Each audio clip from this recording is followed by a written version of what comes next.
that you're going to I'm do. gonna do it. Exactly. CJ, you know what I miss? That clean 5.0 you used to drive. Yes. My God. So many nights listening to that. I don't know why. Why did we? I'm not particularly a fan. How did Me Ice neither. Live become our work anthem? I don't know, but it did. I bet it started off ironic, and then over I think time, it did. You know that it did. legitimate enjoyment. Oh, Goodness, this is the good one. Yeah. I'm gonna do it. That clean 5.0 you used to ride around in. Yeah. Oof a doof. Wow. Yeah. I think somebody just gave me another Extra Life donation. What? I think so. Congratulations to you, sir. $80.29. Was it? That's what just that means popped up. That means somebody donated like 100 Canadian. Oh, okay, that makes more sense. Yeah, it was like today somebody donated like $8.09. And like that's a weird donation, But it was what, $10. Strange. but it was $10. Canadian. $10. Okay, yeah, I see. that makes sense. Yeah, I see.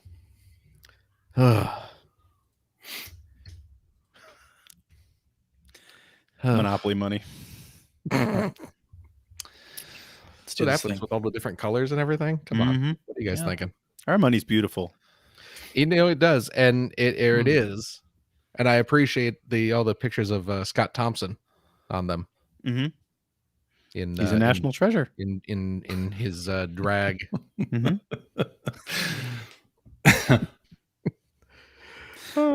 I remember back when was it Far Cry 5 or 4? Mm-hmm. Whoever the bad guy was, and he was on the cover of the game. Yeah, and he looked so much like Scott Thompson's character. You know exactly what character I'm talking about. Which one? He was just the extremely flamboyant. That's it, Buddy. Buddy where Love? you just sit there and talk to the camera, but he was just like yeah, extremely flamboyant the whole time, right? Oh, and yeah. I'm every time I saw his 4. pictures, like all I could see. Far Cry 4. That's all I could see. The cover now, and yeah, you are absolutely right. And I sent that like Gary Steinman, because he was, I don't know if he's still working there, but he was working there at the time. Yeah, I think he was doing PR for them. Yeah, and they posted that, and I immediately posted. I remember on Twitter, I immediately posted a picture of Buddy sitting in his chair. Yeah, at the bar. I don't think I've ever spoken to Gary again. Yeah. But oh my God, that's all I could see every time. No, you're absolutely right. Just delivering his monologue. Yes, exactly. Kids in the Hall, man. Oh, what a great show. So good. Yeah. Although So I will good. say, just like Daily or not Daily Show. Oh my God, Mr. Show. Yeah, Mr. Show. Near the end of the run, man, Kids in the Hall got weird. Oh yeah, like really weird. Absolutely, it did. Yeah. Well, they're doing something new for Amazon. Yeah, right? I don't trust that that's going to be any good. Personally, yeah, I know. I'm very curious to see how that. Well, did you watch the little miniseries they did a few years back? No, I say a few years back, but it was probably like 20 years. Was it on Quibi? No. It predated Quibi by a fair amount. Oh. What was it? Death Comes to Town, I believe. And it Sure. was it was like a full on just like miniseries. It wasn't sketches. It was, they had there was maybe half a dozen or so episodes, and it was all plotted, and they were all playing multiple characters, and it wasn't like it was all new characters. It wasn't just here's all our greatest hits. Yeah, exactly. It was pretty good. Honestly, it's all they really need to do anyway. Greatest hits are fine. Yeah, I'd be willing to see greatest hits again. Yeah, nothing wrong with that. Yeah. Oh, I'm sure you'll be seeing a lot of the. That has to be terrible to like be stuck in that. Have people only want to see. Speaking of which, I'm going to see Eddie. Your head. I'm going to see Eddie Izzard in concert next week. Oh, really? He's coming to Halifax. Oh, wow! Really excited. That'll be the second time I've ever seen him live. Yeah. Very nice. Very good. Anyway, sorry. Alrighty. Hello and welcome to episode 781 of the Player One podcast for Tuesday, October 26th, 2021. I am your host, Chris Johnston, and with me as always, for the 15th year, Oh, is that today? This is it. This is our anniversary. Wow. From the great country of Canada. That's what they call you guys, right? You're from the great country of Canada? Canada, yes, right? they call us Canada. Okay. Yep. They don't have states, they have provinces. the man calls us Provinces? Canada. Yeah, from the From great Halifax, province Nova Scotia. of Nova Scotia. Don't give my Mr. address on Greg Seward. Sorry about that. Now everybody's going to know where you live. Yellow. How's it going there? It's going pretty good. Yeah. Spent a lot of, I think, over the last 7 days, I've spent 6 of them watching my son practice hockey. So very Canadian week. It was a very Canadian week. Yeah, really. It is. Yikes. And joining me from the great state of Washington, Mr. Phil Theobald. How you doing? How many days did you spend at the hockey rink this week? How many days do you get? You guys have an NHL team now. I know we do. The Kraken. Kraken. The Kraken. I'm excited about that. I might did actually get a opening sports, some kind of sports clothing now that we have some article of sports clothing. Sports related clothing. Although I would like to order a shirt from the local sports team. One sports clothes, team? please. Sports clothes, please. You have a sports shirt? What kind of sports clothes would you like? Do you have it in double XL? Do you have a sport coat? No, I want one that says Kraken on it. I just want the Kraken. Have you ever seen so I don't know if you guys have seen this before, but like it's happened, I think it started about 10 or so, maybe 15 years ago, around the same time as the show, where they started using the ice surface as like a almost like a white screen for a projected opening show. Okay.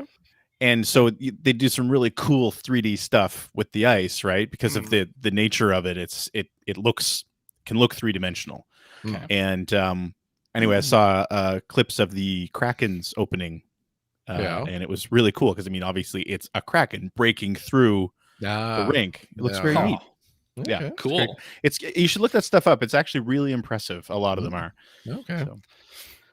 Okay. I'm Maybe desperately trying to put together some sort of looking into the Kraken's opening. It's right there. It's our home It team really now. is. But yeah. So the next time, of course, I come out to Seattle for, our semi-yearly get together for the show, we could go see a Kraken game. We could. Probably not, but we could. We could if we wanted to. That would be we one of absolutely the could. options. Yeah. yeah, Probably won't happen. No, But yeah. I might you go by get myself. real sick of hearing me say the word Zamboni. If I can tell you that much. I'll tell you one thing. Last time I went to New York City, get I a rope. was with a developer that I worked with who is not a sports person at all. And we had a night to kill basically before our flight, and there was a Rangers game, and we could get tickets pretty cheap. And we went to Rangers, is a hockey team, Phil, and we went to a Rangers game, hockey, and he really enjoyed it. He really got into it. Yeah, Live sports is fun. Like if you're there, not a fan. yeah, it does not matter if you're a fan. Well, I agree with that I statement. went to a baseball game back before the pandemic. No, baseball's boring, but otherwise, live sport. No, I'm just kidding. Baseball. Me and some of my coworkers went to see the Mariners. Mm-hmm. Yeah. That's the local baseball squadron play. They did a fine job of rounding hitting those the ball, bases. hitting the balls, Yeah, possibly something like that. handling those balls, I don't really know how the game was played. tickling the ivories. Well, No, that's the wrong. Never mind. no, Wow. that's lacrosse. Oh, sorry. Yeah, I've been watching a lot of Canadian Ted Lasso, so I know this stuff nowadays. Skee-ball. Ted Lasso. I've got to see Ted Lasso. Oh, you haven't seen it? No, It's good. Oh, it's a good show. It's a good show. I've heard. It's very good. Yeah. Yeah, it's good. Yeah. Thank you guys for filling in for me Gross. last week. I think it was more than filling in. I think we did a fantastic job. That was a You good did episode. You did a great job until I asked you what the title of the show should be, and you're like, I can't remember. No, What I we just talked needed. about. Like, was it chonking around? It was chonking around Naboo. So I listened to the episode, and it was very clearly chorking around Naboo, not Well, chonking. Well, you should have listened to the show. I CJ. Yeah. do it at all. What kind of before, producer doesn't can't listen just- to the show? You can't just post stuff without. But I did. I mean, Last have you week. listened to it at all? I did listen to it. Yes, Because Greg went to some dark places in that episode, man. You don't want that 15 years. Yeah. You know how much I've been through in the last 15 years? I don't. And then layered on top of it, spending every week with you two. Oh my God. Lucky you. Can't believe it. Lucky. Well, thank you again for doing a great CJ? show with Paul CJ? Mattingly. Yeah. You're welcome. I was in boy, Chicago. Yeah. How'd We that went first of all to visit my parents and family in Chicago, which was great. Mhm. But more importantly, we went to the Office Experience. Jesus Christ. Yes, we're big fans of The Office here in my family, and that includes my daughter, Charlotte. Because if very she's big not, fan. she's out of the will. Exactly. Well, she And so- loves Gareth, right? That's her favorite. That's her favorite one. Yes. Yeah. Exactly. And so we went to the Office Experience in Chicago, downtown Chicago on Michigan Ave. And the Miracle Mile. Does every city have a Michigan Ave? What's that? Does every city have a Michigan Avenue? No. Every major city? No. I mean, it's on Lake Michigan. I know. I'm just asking. I'm just asking if it's one of those cities that, because you normally have cities named after presidents in every major streets named after presidents in every major city. So just wondered if that might be one of those. There was no. You also usually get like a Michigan. Lafayette. There was no President Michigan. You should usually get like a Lafayette and stuff It's like Michigan. that. You're thinking of Michigan J. Frog. Yes. It's completely What different. you weren't? Michigan J. Frog was never president. No, he was a Let's be clear. congressman. Yeah, that's He was not a. what I was He was saying. not a president. And he is on the $5 bill. Was but- Lafayette Right. president? Huh? Was Lafayette president? Because I usually see a Lafayette Street. No. No. Well, that's No, there so was no- so there your was no- stupid joke makes no sense. Carry on. There was no president. There Well, you're was no saying like joke. all. What joke? You're saying all streets are named after presidents. That's not at all what I There said. was no President Maine. President Whacker. Wabash. I thought that was Clinton. All the presidents are President Whackers. If Well, President Wanker. Yeah. Anyway, so we went to the Office Experience, and they have it set up so it's like a replica of the Office US set. okay, So the and, good like, office. all of the floor layout and whatnot. And they also had like some of the official props that were in the show. So they had some of the outfits that the characters wore, like the Michael Scott. They had a Michael Scott suit. They had could you a smell Jim it? and Pam outfit. No, it Oh, was behind glass. Sorry. oh, They had the the CPR dummy that Dwight cuts the face Nice. off of. They had Yes. a little face thing. yeah. So they had a lot of things like that. My Okay. daughter very, very excited Yeah. about. I going saw to the this. spilled chili. Yeah, they have around this whole thing, they had different like photo op things you could do. Some you had to wear your masks, others you could take your mask off Okay. during. And they had the chili. Kevin spilling the chili, which was a great moment in the show. And then you could sit at Michael's desk and sit at the desk of any of the characters, really. So we did a whole lot of that. Played Flonkerton and know what that visited is. Schrute Farms. All the Schrute- stuff you who wanted knew to do. Schrute Farms was right outside the office? So they had a Yeah. set for the farm as well. Yeah, they had like an indoor, like a farm area. Oh, okay. Okay. Did you get to Yeah. try a beet? No, Lame. Seems like a missed opportunity. Yep. yeah, they did not have any money beats. Sorry, but Money beets? I missed that. those are the money beats So Oh, that's, okay. that's a reference. reference. I know. I just didn't understand the reference. I don't. I'm with you, Greg. But they had cool little things. You could open all the drawers and the desks and things. Like Dwight's desk that is a had cool the thing. stapler in Jello. That's pretty When funny. you open up the, I bet it wasn't real Jello though, because it wasn't. it would Go bad pretty go bad real go quick. flat. it would decongeal. Yeah. But like Meredith's desk had like a bottle of Jack in it. Were there any mung beans in No, Creed's desk? I didn't open See, up I don't know. Creed's I'm not desk. sure I'd pay to go to this place. But it was a lot of fun. It was really fun. They had the whole floor and everything. So we took a lot of pictures, some of which Yeah. I posted on Twitter. We We had a lot saw. of fun. Yeah. So we surprised my daughter with this. We did the whole, we're going to Disneyland, except it was, hey, we're going to Chicago. We told her we were going to Disneyland, and then we flew to Chicago and went to the Office Experience. That's right. That's right. That seems cruel. There you go. But she was It's sad because funny. they've done this for different shows, right? They did a Friends one, Okay. and they've done like a Seinfeld one too. So like, and she's always wanted to like visit the office, but we had to tell her like, oh, sorry, like they don't have It's a not a thing real like place. this for the office until they did. Oh. So Sometimes she's it's So is very, it very only in excited. Chicago, or are these like all over the place? It's a touring thing. It's going to be a touring thing. Yeah, starting in Oh, Chicago. okay. This is the opening. We Okay. went to It's the weird that it opening started day in of this thing. Chicago. You'd feel like they would start it in, Scranton, just to say we're starting in Scranton, and then Well, they want Right. I know people to Scranton's actually not a go big city to or it. anything, but just saying, be good PR. Yeah. But it was great fun. Anyone who's in the Chicago area and So a you mean big the Office Chicago fan, land area? Yeah. big Office fan, The greater go check Chicagoland them out. area, even. Let's get The Indiana in there. the Great Lakes Or is area. Indiana part of the greater Chicagoland area? Yes, Yeah, the of greater, course. yeah. Gary and the north President Gary? western. Yeah, President Gary, Indiana.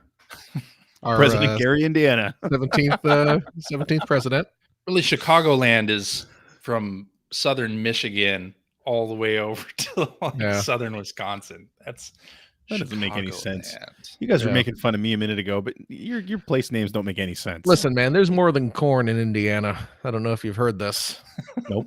At the super sensational, exciting, vacational Indiana beach. A crow told me that once. This is a Chicagoland reference, I assume. No, not at all. This is worldwide, baby. It's gone worldwide. Yeah. Indiana Beach. Anyway, Yeah, people in LA are coming into the Midwest to hit the real beach, Indiana Beach. Yeah, right. Yeah. That's right. Why would we go? Yeah, why would we go to our own beaches when we go to Indiana? Damn Sun right. and sand And corn. and corn. And corn. Just because there's more than corn doesn't mean we're getting rid of the There corn. isn't corn. There's still Yeah. plenty of corn. There's cheese in Wisconsin too. Oh, there is. You can There's get also it in the the Wisconsin Dells. Oh yeah. Don't even Yep. get me started. I on the actually Dells. remember hearing about the Wisconsin Man, oh Dells. man, the Damn right you Dells. did. Big vacation spot. Oh, Yes. absolutely. God. Tommy Bartlett's Robot World. Tommy Bartlett's Robot World. Okay, listen. Just so you know, Xanadu, We the alienated foam house of tomorrow. 99% of our audience here. Yeah. The further you guys go, the harder it is to come back. No, it's not. Yeah, it's easy. One little segue, and we can talk about Nintendo's expansion pack to Nintendo Switch Online, which launches tomorrow as we record this. Just like Noah's Ark Water Park expands your enjoyment of Wisconsin Dells, so too does the expansion pack for your Nintendo Switch. Just like getting a Twicket to Great America, and you can enjoy 2 Twicket? days. Yeah, you can come back tomorrow, man. Come back tomorrow. You want to drive all the way up to Gurney again? I mean, that's Thanks. your business. But hey, you know what? I got a can of Coke to get me a Gurney. free ticket. So That's right. The little that where dots Cousin at Eddie- the isn't bottom that of where- the isn't that where can the say I few get money ran out? $20 off. For Cousin Eddie, give out in Gurney. Yes. Oh, Anyway, Nintendo Yeah. expansion pack yeah. launching tomorrow, which you guys talked a little bit about the pricing on We talked enough about it. this. Yeah. But I'd like to bring it up again just Oh. for a moment. Apparently Just for a not, moment. Greg. Just for a moment. Okay. Because I'm a family membership subscriber to NSO currently. I pay $35 a month. Mhm. And now that is going to change with the expansion pack when it's $80 a month. But I would like to point out, not a month, more. sorry, You said sorry. $80 for a year, Yeah, Yes. 12 months, Yeah, that's how many going are in from a year. 35 That is how many months are in a year. Yep. So once you take out Smarch, you're to good. 80. But I Mhm. would like to point out, like, if you're a family that has multiple Switches and you have multiple Animal Crossing players, this might be a good way to get that DLC to all of your Animal Crossing playing family members for Or cheaper just than it would be spend- to buy $25 $25. I don't know if you thing know for each this, person. Yeah. Oh, I guess sorry. Yeah, you have. I'm thinking of my personal situation. So I have 2 Animal Crossing people in my family. Yeah, but So only it's one still cheaper Switch. for me to just buy the DLC. No, Yeah. it's on 2 Switches. Oh, it is on 2 Switches? Yep. So it'd be cheaper for me to just buy the DLC. Are you going to do that? Or are you just going to buy the no. DLC? You're going to do the family membership? No. My daughter might buy the DLC for herself. I haven't played Animal Crossing. There is an option to not do any of it, CJ. There is also an option not to do any of it. An option. Which you seem to have forgotten. Yes. I am thinking, not an option though, for CJ. that Nintendo's going to continue to add stuff to this. Wait a minute. Back up. Yeah. Back up. Yeah, backing up. Your math doesn't check out either. What? 25 times 3 is not 80. It's less than 80. It's true. Yes, so it's not cheaper for you to do that. Well, you just said it would be cheaper. Yes, 25 times 3 plus $20 for the NSO for the existing plan, or the 35 that I'm currently paying. Right. Okay. Plus, when you factor in, you got to pay for the electricity. Yep, that's true. That's a very good point, Phil. TV you're going to hook it up to. Not really a good point at all. No, I mean, hidden costs. To me, it seems like Nintendo is going to keep adding stuff to this. At least I hope. I'm sure they will slowly trickle out the worst N64 and Genesis games you've ever heard of over the next year. Well, and if this means the DLC for upcoming games like Splatoon 3 right past that. is included in this expansion pack of the other things, I'm down. I'm down. So I'm paying it. Yeah, I'm not. Okay. But I still stand by what I said before. I mean, it's still cheaper than everything else. Yeah. Yeah. So, that it is. I mean, Yeah. But yeah, I'm not paying a premium for DLC to a game I don't play anymore and N64 and Genesis games. Yes. And you don't have to, because you have all the N64 or all Genesis games at least that you could want. So there you go. Yes. All right. So staying on the Nintendo tip for a second here, Advance Wars 1 and 2 Reboot Camp has been delayed. Yeah, that's too bad. To spring. Yeah. I'm really looking forward to that game, actually. Yeah. Me too. But if it needs a little more time in the hopper, I'm okay with that too. Yeah. But yeah, I'm pretty excited for that one, actually, because me too. I love me some Advance Wars, and I haven't played Advance Wars in a long time. So, Yes. Yeah. Yes, indeed. All right. So let's talk about the GTA Trilogy Definitive Edition, which we knew was coming out this holiday. We finally got a trailer for it that showed off some footage from GTA 3, GTA Vice City, and GTA San Andreas. Did you guys watch this trailer? Do you have any thoughts on the new graphics? I'm surprised they did as much as they did. Actually, yeah, me too. But not in a boy, I feel so spoiled by them kind of way. You know what I mean? Like it's Rockstar and I don't know. I didn't expect them to do anything to it, and I guess I'm surprised that they did, but they didn't do much. I think they probably had to do something, because if you took the original completely like untextured polygons on some of that and just brought it over, I don't think it would look very good. Yeah. So I mean, it's boy, the animation has not aged well. That is also true. Well, it was never really good to begin with, let's be honest. No, it wasn't. And I think that's the big thing too. And that's why, I mean, I didn't expect, that's why I kind of didn't expect them to do anything, because those games were never about visuals. Right. They were about scale and freedom. Yeah. Right. Yeah. They weren't about those games didn't look good when they came out.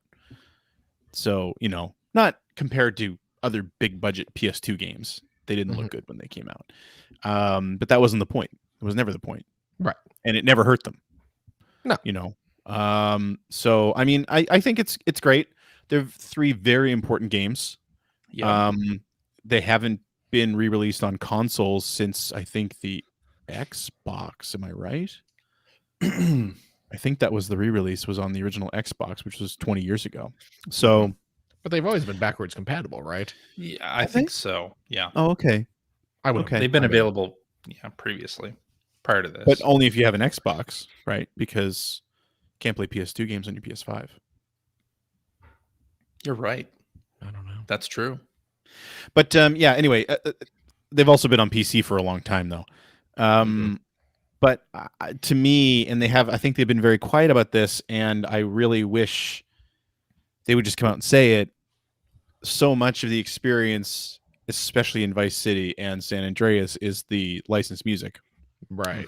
Yeah. And I know I went sort of snooping around online a little bit. I didn't do a ton of research on it, but I found a couple articles talking about sort of what songs the series has shed over the years and actually on Vice City it hasn't been a lot. On San Andreas it's been a lot. Oh really? So yeah. So is that going to make all the difference in the world? Not really. If I can't listen to Beat It, or I think Lionel Richie was some of the song, like Running with the Night is gone, on Vice City. That's not the end of the world. But I mean, so much of that experience was based on the music as well. Totally. It would suck that it's gone. But I mean, it looks good. Looks like a decent collection. You know what you're getting into. People have been complaining about the price, but I don't know, value for the dollar. For the size of those games? It $60 for the 3 games? Yeah. People are complaining about that price. The internet. What? It's the internet. What are you going to do? People complain about the price of Metroid Dread. That's true. So too. Yeah. But I think for the sheer amount of game that you're getting there, I don't think that's too much money to ask, really. No. Yeah. No.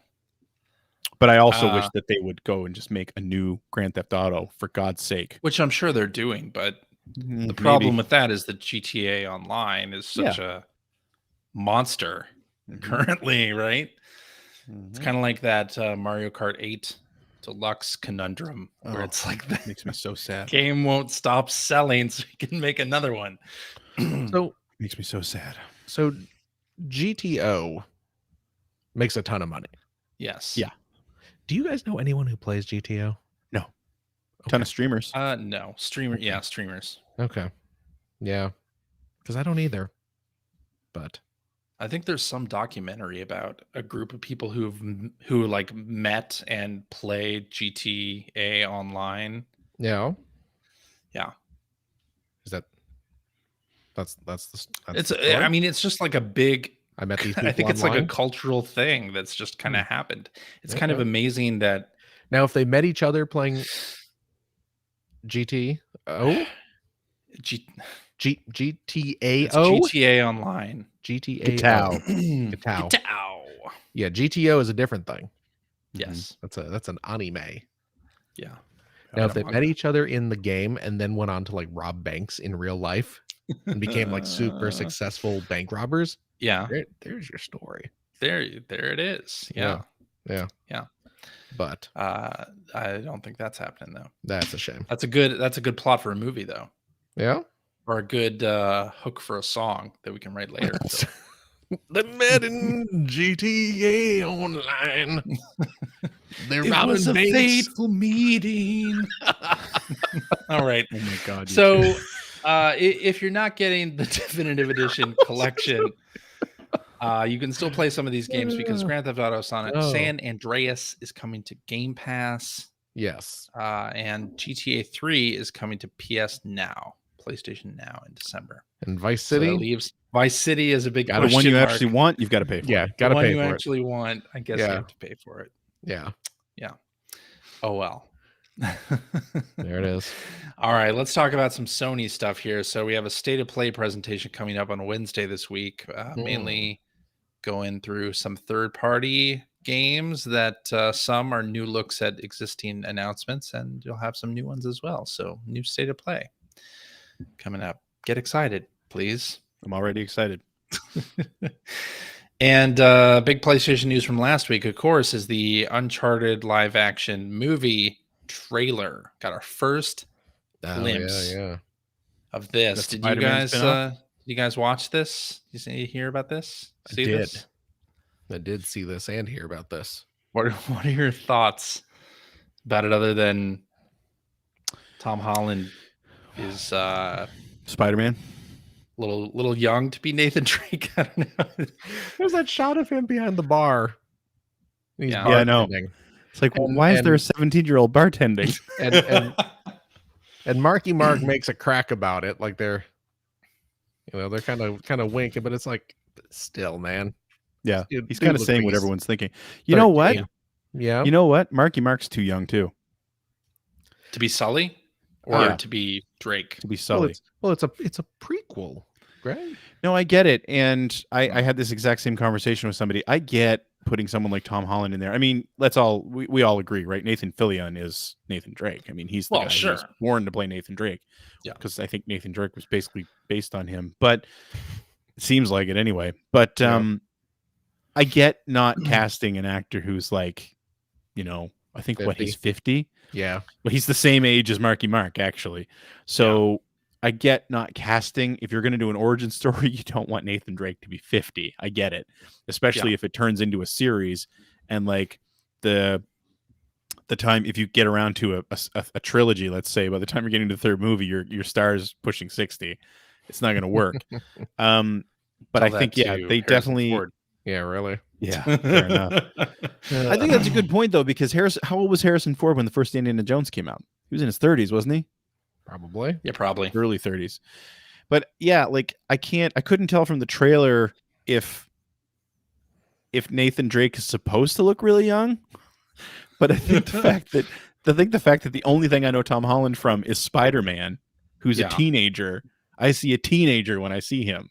Right. Yeah. And then like you've got Sully, who he doesn't look old enough to be Victor Sully, like Victor Sullivan. Like he just doesn't. He needs, even if they had just a little bit of gray in his hair, he'd probably be fine. Well, he's also just playing Marky Mark. Well, that's the other thing. Mark Wahlberg is a horrible, horrible actor, and you know, this is not going to change that. He's not going to suddenly be good. So I think Tom Holland, I'm going to get over how young he looks. And when the movie actually comes out, it'll be like, okay, he probably does fit that role just fine. But I think Marky Mark as Sully makes no sense. Mm. Yeah. You gonna see it? Yeah. Oh God, yeah, it's a video game movie. I'll see it. I don't think I'll go to the theater. I might not go to the theater and see it. Yeah. I might not either. I don't go to the theater much anymore anyway. It's not as normal. Well, there's been a pandemic. Anymore. I don't know. There's been a pandemic, so I haven't been to the theater. The last thing I saw in the theater was Ferris Bueller. No, Toy Story. What? A re-release. Toy Story 4? No, the first one. What? That's cool. I think we talked about that before. Like during the pandemic, AMC Theater had this thing where you could like rent out the whole theater. Oh, right.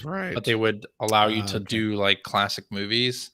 Mm-hmm. The first run movies were like $250, $300. Yeah. The old stuff was like $100. Okay.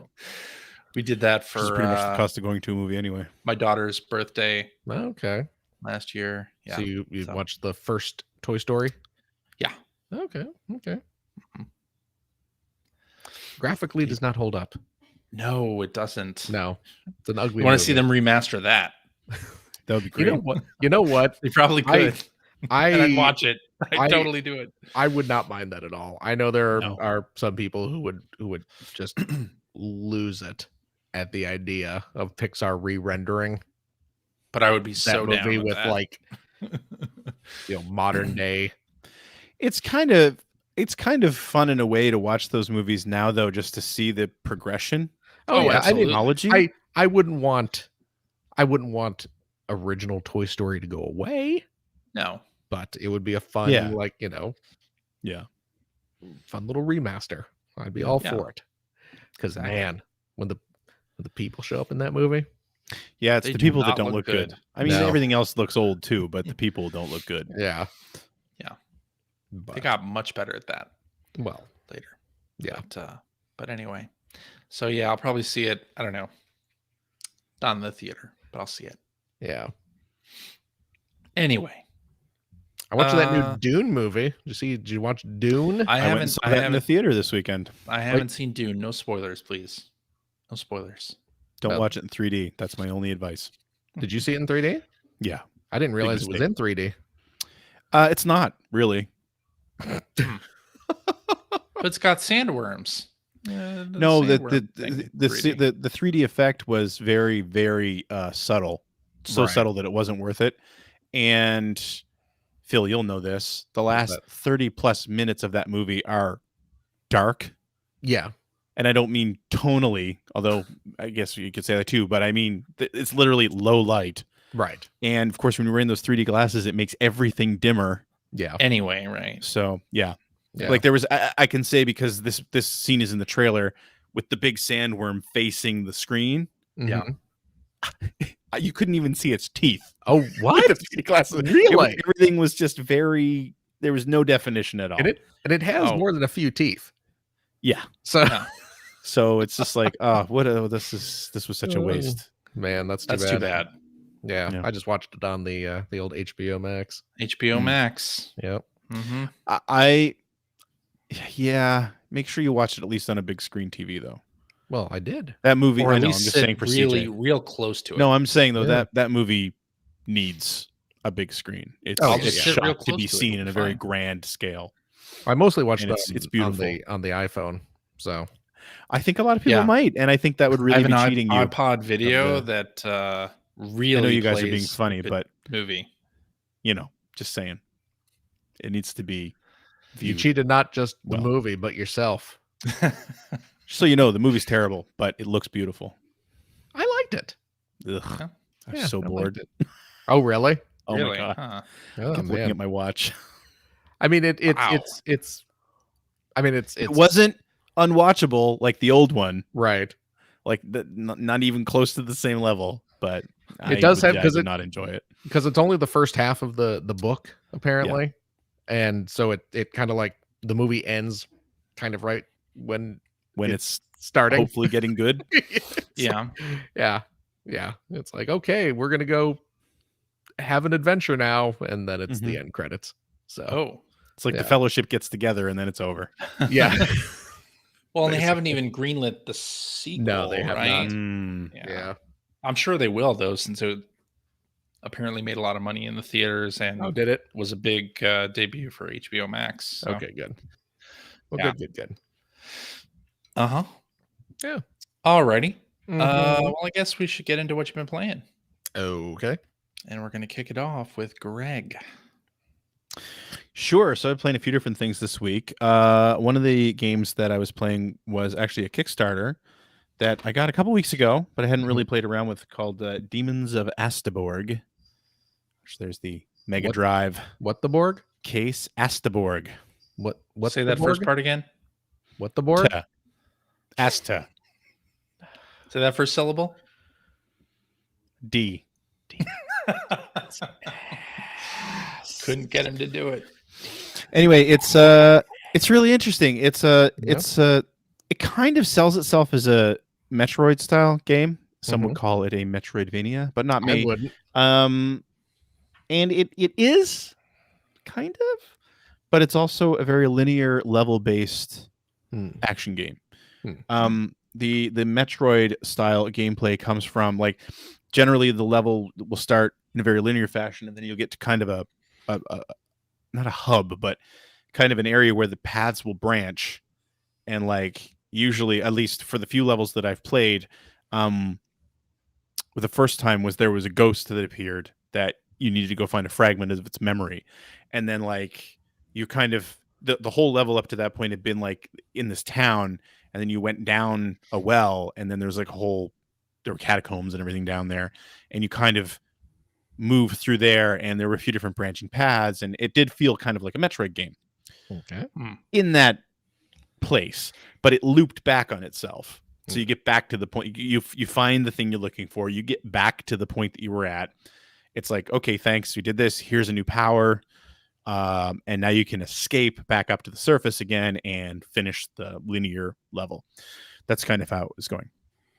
But it plays really nicely, I have to say. One of the things that I find with sort of these Kickstarter games is, it's always a crapshoot, especially because this was done by a company called Neophyte Studios, which I don't believe they've ever done a game before.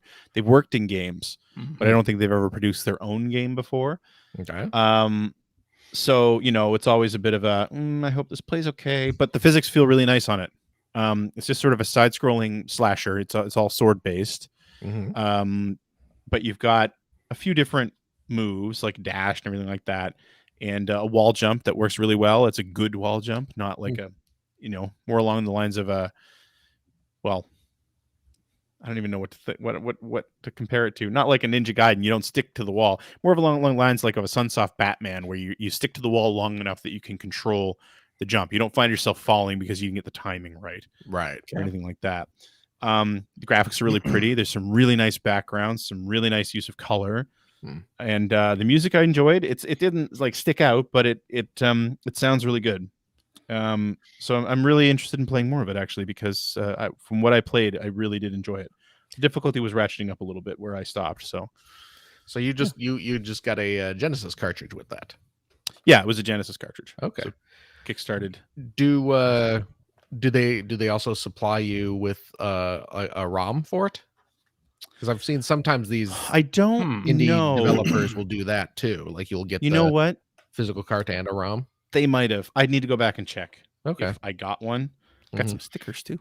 Oh, nice. And nice color manual. Oh, very nice. I see are they showing the 3-button controller there for some reason? They did, yeah, actually. That's weird. Yeah, that is weird. Why would you do that? Well, it must be able to be playable on a 3-button controller. Look at that. It does say 3-button or a 6-button there, but it only uses 3 buttons. Okay. Yeah, I mean, it's like it's got a bunch of different like rolls and wall jumps and down slashes and all this fun stuff. So there's some depth to it, which is really nice. But I was pleasantly surprised with the way I played, because I was kind of preparing myself for it to be, it might be good, but it might be a little bit janky, and I'm going to be okay with that because it's a Kickstarted game. But no, really nice. I'm really happy with it. Cool. Yeah. I'll always love to have a new Genesis game. Another game that I played this past week, broke out the N64. Oh, look at played that. some Wave Race 64. Wow. Yeah. On the stream. Still way better than Wave Race Blue Storm or whatever the heck that game was called. No, Wave Race Blue Storm is great. Game was terrible. No, it's great. Oh, wow. Here we go. Great game. Here we go. Yeah. Fight. You take that back, Greg. Nope. Refuse. You know what? I'm even going to put it in Blue Storm. ink 20 years ago. I love Wave Race Blue Storm. I know you did. Man. You're the only one. I don't think But so. yeah, no. So I was playing Wave Race. It was something that an Extra Life donor had requested that I play. And now that I've got my game room set up downstairs, I can stream N64 games, and I'm playing them on the CRT, which is nice. The N64 still looks pretty nice on a CRT, gotta say. Sure. Especially something like Wave Race. Wave Race always looked really good, though. That's true. It's still a little bit. The character models are pretty low poly, obviously, but man, the wave physics in that game are still impressive. Yeah. Even now, there have been better since then, obviously, but yeah, I mean it still feels really great. And I'd forgotten that you can go in and change how severe the waves are. Oh, really? On the options screen. So you can play, if you just play on easy on the standard settings, it's pretty much a cakewalk. And then you can go into the medium difficulty, and then you can unlock the hardest difficulty. And I was playing the medium difficulty, and by the end of that 7 or 8 race series, it's getting tough. It's getting real tough. And sort of there's a lot of chop anyway on those tracks. But you can also go back and play whatever level you want and go into the options menu and actually change the wave severity to make it really high, really, really calm, or you can set it to random. And it makes a huge difference. If you remember playing Wave Race, obviously it's all about hitting, like somebody in my chat actually sort of likened it to Excite Bike in a way. Of course, but the waves are moving, but like the whole thing is hitting those waves just right so that they're not slowing you down like crazy. Right. Yep. And I think it's probably been 20 years since I played this game, probably longer actually. But it really still holds up, and there's still those moments in it, even though it's like really graphically primitive at this point. Like when you get to that, I think it's the second stage where you're on that lake, and the standard setting is that it's almost like smooth as glass, and so there's a lot of fog in it at first, but not just N64 fog, but like the mist clears by the third lap. The mist is cleared, and you can just sort of see, and the water's got this great reflection on it. Like, and there's another level that takes place during a sunset, and so the water is all this like, it's a very bright orange reflecting the sunset and everything, and it's just like, wow, there's some really, really nice scenes here on a system that, in my memory, didn't have a lot of those. Right. So, yeah, I just thought I'd bring that up because it was a good time. Just really enjoying it. Good game. It is a good game, and it really has held up. Boy, the N64 launch games really stand the test of time. It's a shame about everything that came after, but oh boy, I'm just kidding. 90% of what came after. We need a new wave race. That'd be fun. We do, just like we need a new F-Zero. Well, yeah. Desperately. Hey. What? It's enough out of you. Negotiate works for NetEase now. I think you're not going to get your F-Zero. Other people GX. can make the game. I don't think that's the case. There were a lot of F-Zeros before Sega released one.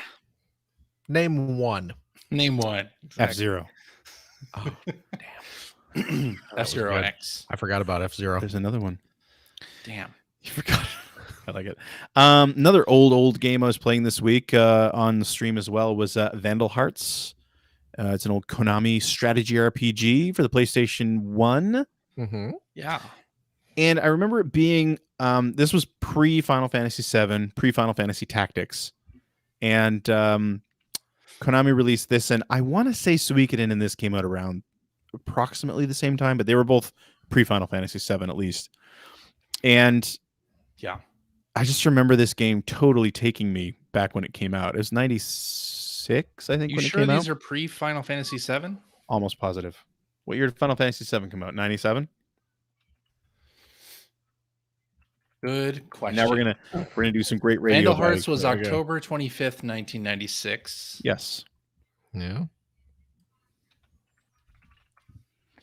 Suikoden was wrong. He is. Final Fantasy VII was January 31st, 1997. Yeah, so I was right. Okay. And Suikoden was 1995, although I don't know if that was Japan or December 95. So slightly before. Yeah, so although I think it came out in the fall in the US. To reiterate, everything I just said was right. Everything you just said was correct. But only slightly, Greg. Slightly. Yes. That's essentially wrong. And then I think Final Fantasy now someone in the chat is asking about Final Fantasy Tactics, but I think Final Fantasy Tactics was after 7. So yeah, that was 97, 98 here. Anyway, yeah. Yeah, strategy RPG, so along the lines of like Shining Force. Right. From Konami, who I don't remember thinking this is an RPG company back in the day. But Bayou Billy. You're definitely playing a role. I just remember really loving it.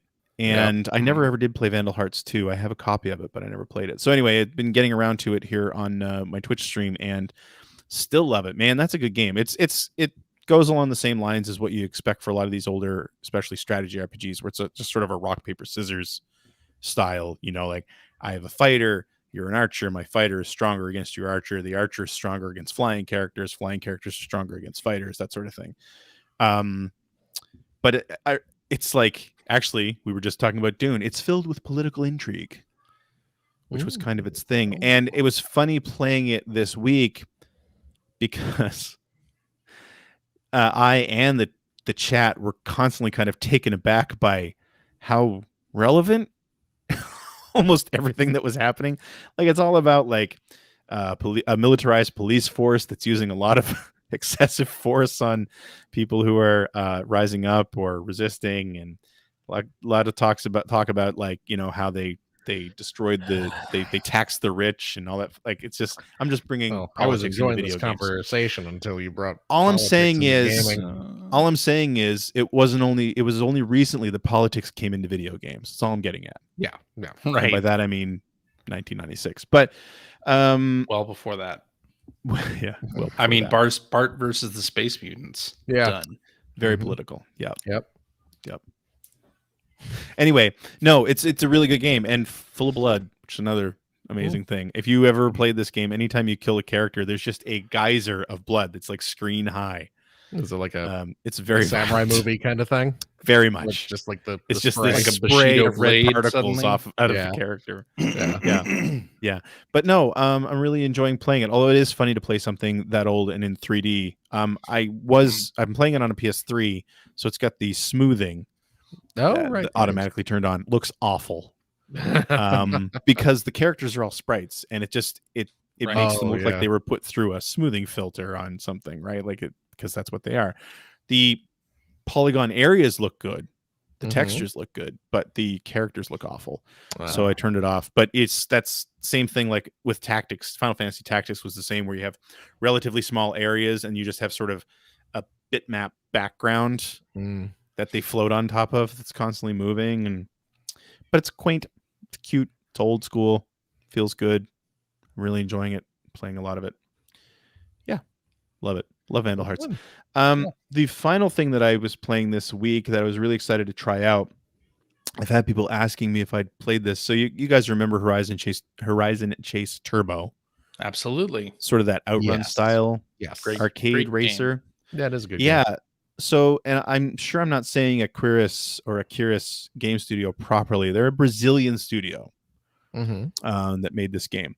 So they released a DLC pack called Senna Forever recently, which of course is based on Ayrton Senna, the F1 driver who died in 1994. Considered by many people to be one of, if not the greatest F1 driver ever. As far as I know, a national hero in Brazil, because not only was he super successful at F1 racing, 3-time champion, I think 41 wins. He spent a lot of his own money to help impoverished children and that sort of thing in Brazil. And there's actually still the Ayrton Senna Institute in Brazil that still helps children in need down there. And actually, some of the proceeds from this are going to the Ayrton Senna Institute. But anyway, I'm a big fan. I was a big fan when he was around. It was devastating when he was killed. He was my favorite Formula One driver at the time and has always been. And this DLC pack is great. It's just this very loving tribute to him and his career, made by people who are clearly passionate about it. It comes with like a fairly lengthy campaign mode. I'm about halfway through it, but I think it's got to be in the I don't know the exact number, but it's got to be in the area of like 40 to 50 events. Wow, it's a lot. Okay. They're only 3-lap races, so they're short, but still. And it goes through his career, the different phases of his career based kind of on like the teams he was on. So like when he started his career, he was in this really low budget team called Tolman. And that's the first section of the campaign. And so you're driving, you're running on, it's really cool to see. It's like these classic F1 tracks like Monaco and Canada and Portugal and Spa and all these places, but they've been realized in Horizon Chase Turbo graphics, so they still look like they fit. But if you're a fan of F1 racing, you recognize the tracks, right? Like, and the car you're driving is painted up and sort of shaped like the Tolman car that he drove. And so they've basically taken like touchstone moments of his career and turned those into events. And in very important moments, if you complete the race in whatever position you need to complete it in, you get like this little single screen like vignette about why that was important and what it meant to his career and that sort of thing. Like in 1984, it's, if you've ever watched the Senna documentary, you'd know this, but in 1984, he was running this terrible car and he almost won the Monaco Grand Prix because it was just a downpour. And it was kind of his coming out party to the Formula One world, where it's like, who is this Brazilian kid? He's an amazing driver. He almost won this. If they hadn't stopped the race, it was almost guaranteed he was going to win it against massively more financially well-off teams. So like that's sort of the first part, and then the next part moves into when he was running for Lotus and his first couple of wins in like Portugal and Spa. And even through that, it's kind of cool because the livery changes. It starts off with this very famous livery that was called the John Player Special, which was a black and gold livery for the Lotus team. But by the end of it, you're in sort of the yellow and blue colors of Camel Cigarettes, because that was who sponsored that team at the end. And then you move on to his McLaren years and stuff like that. Anyway, if you're a fan of Horizon Chase, it's absolutely worth it. I think it's like less than $10. I think I spent $8 Canadian on it. But if you're a fan of Formula One, and especially of Senna, obviously, it's like I said, when you're playing it, like while I was playing it, I was just smiling the whole time because I'm seeing all these nods to his career. But even the other cars are all sort of painted up kind of like the liveries you saw on the grid in those years. You know, they got the bright red Ferraris and you've got the red and white McLarens and that sort of thing. But you can just tell that the team that put this together has a reverence for the subject matter and for the man. And it really comes through. So highly recommended. I mean, Horizon Chase is a good game anyway, but you know, and it's nice to get a bunch of new tracks and some new cars and a bunch of new events. And it's a little bit for a good cause too, because like I said, I think it's like 50% of the proceeds are going to the Art and Senna Institute. Oh, nice. So yeah, highly recommended. Really loved it. And people have been asking me through the week if I'd tried it, and now this is me saying I have tried it and I love it. It's great. Go get it. That's it. That's all I've been Alrighty playing. then. Very nice. Phil, Yes. what about you, sir? I've not played a whole lot this week, but I have been playing some more Metroid Dread. Yeah. So I'm Metroid. continuing my Metroids. You haven't given up on it like Greg did. No, I'm did not ya? a Filthy not quitter. Not a quitter. I'm not a trash quitter. Wow, that was mean. Yeah. Well, you know what? Maybe try dedicating your life to something. I thought it was Finishing interesting that somebody Metroid on Twitter Dread. this week told me that they quit right literally at the exact point that I quit. Oh, really? Yeah, they were So describing where where they'd did you stopped, quit? and I was like, "Yep, that was it." Where did you quit? The penultimate Emmy. Although that Okay. wasn't, there was a boss right around that area too that I was finally Okay. was my breaking point. Okay. Mm. So last week I just reached Kraid. Yeah. Yeah, that's And pretty early on, right? It's relatively Yeah, early on, yes. I did beat Kraid and got a little farther in the game, and I just got the grapple beam. Okay. So that's where I'm at. So that's I'm assuming you got a bit past that, Greg, right? Oh yeah. Okay, yeah. Okay, so yeah, I'm at the getting the grapple beam, and we'll see where it goes from there. But How are you feeling about the game overall? it's At so this weird. point. I like it. I do. When it's firing on all its cylinders, to use a sports metaphor. It's That is, I guess. right? See? Mhm. The sport of racing. Right? Oh, Right? Look at that. See? Tying it. Neat little bow. When it's firing on all those cylinders is great. You know, I'm Agreed. having a lot of fun with it. I will get lost in it for a couple hours, just Lost running deep in around its eyes. doing well. You know, who can blame those giant bird people? Forget about it. My goodness, you know, Kraid's got that big wiggly Sign belly me up. hole. You don't know what's going on there, and you know what? You don't need to worry about it. Why ask questions? Exactly. Just, you know, just let it happen. go. Aw, see, Yeah, that's not okay. That's No. no.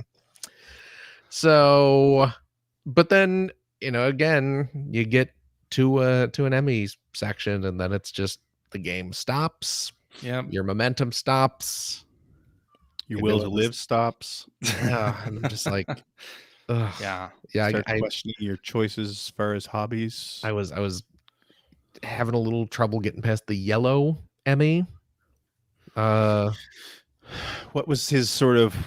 Don't they each kind of introduce a new? They each ratchet up the difficulty a little bit Yeah. in some ways. I know the purple one, which I think is the one that I was on, is basically just immediately knows you're there. Oh, and it's really? immediately chasing you anytime you walk into its area or something like that. Yeah. But I finally, it took several attempts, but I finally was able to kill it and get what did I get from that? The speed boost, maybe? Was that That's what somebody in the chat was saying. Fast? Is it? Okay. Oh yeah. But yeah, but then once I killed that and then was able to continue about my merry way, yeah, I'm back having fun with it. I mean, I'm still kind of backtracking, and you end up going through the mostly empty Emmy areas again, which is just kind of like this part's kind of boring because I'm just trying to get somewhere else, and now I'm going through a kind of an empty arena. But like I said, when it's in the flow, it's great, and I'm really enjoying it. So I'm gonna continue playing, unless whatever happened to Greg that caused him to give up on life. Old age and grumpiness, I guess. Yeah. Whereas I am eternally youthful and a constant source of joy. You're spry. And wonderment. What was You're that? spry. What was that PlayStation game from earlier this year? No One Can Stop Mr. Domino. That's the one. But no, Returnal. This reminds me of Returnal, where I gave up on it, and you both said, "I'm going to keep playing it." Yes. How far have you gotten? It didn't work with Returnal. The difference, the difference to me with Returnal and this. Say that. Here's the difference. Yeah. In Returnal, yeah. What happens when you lose to the boss in Returnal? You have to play the entire section. No, hey, versus Metroid Dread, you lose to Kraken. You're right there, basically. You're preaching to the choir. I know that's not the same, but that's true. What I'm saying is, it reminds me of when I said I was giving up on Returnal. I got a lot of, I'm going to keep playing it. Yeah. In my defense, I did keep playing it for a few more weeks. I played it for a few more weeks until I gave up on Returnal. But cripes, I don't even think I ever got to the boss in Returnal. No, I don't think you did. No, because I know we talked about it a few times. Yeah. So did you, CJ? The problem, yes, I did. I didn't defeat that first boss. So you and I got the problem with it is it's a fun game. I'm not good at Returnal. I just couldn't progress. And Hacker Alias Scoop Jessica in the chat saying episode title suggestion would be Greg was right. I don't think so. And I feel like a few weeks from now we'll revisit that feeling again. I think it will be chonking around. Greg was right. Chonking around. Yeah. Just say Chonky was right. Chonky. That's going to be the episode title. DJ and the Stew. Morning Zoo. Yeah. But yeah, so that's where I'm at in Metroid Dread. So I'm excited to keep playing it. I've been avoiding spoilers, but I've heard that the ending of this game is quite good. Yeah. Both in terms of gameplay, but also in story. So I can't wait. I need to go look that up on the internet. I'm interested to see what happens. It's going to be hard to top Super Metroid's kind of late game story beats / twists. Yeah. Because the Super Metroid whole ending sequence is amazing. Yes. But I'm very, very, very memorable to see what happens here. So, but yeah, that's really all I've been playing. Alrighty. Well, I have been playing Metroid Dread. Mm-hmm. I'm a little further than you, Phil. I think I might be around the part where Greg stopped playing. Oh, I have gotten the space jump. Mm-hmm. Yep. So what's the space jump do? Double jump. You can just double jump in the air. Double jump. Okay. Yeah.